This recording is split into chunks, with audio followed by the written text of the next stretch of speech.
চাইলেই কি ভারত থেকে শেখ হাসিনাকে ফিরিয়ে আনতে পারবে বাংলাদেশ? প্রত্যর্পণে প্রাধান্য পাবে আইন নাকি রাজনীতি? দিল্লি হাসিনাকে ঢাকার হাতে তুলে দেবে কিনা? দিল্লিতে তার অবস্থানই বা কিসের ভিত্তিতে?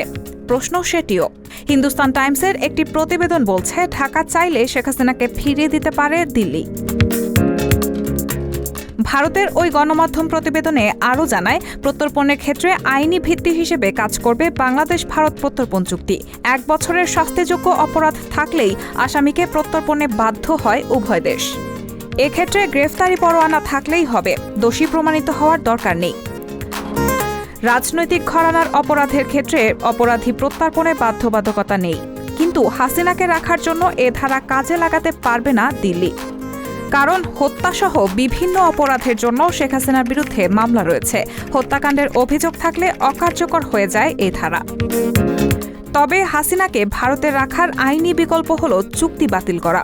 নোটিশ দিয়ে চুক্তি বাতিল করতে পারবে ভারত। তবে উভয় দেশের সম্পর্ক টিকিয়ে রাখতে ভারত এই ঝুঁকি নেবে কিনা সেটি এখন দেখার বিষয়। রায়হানা মুন, সবার কথা।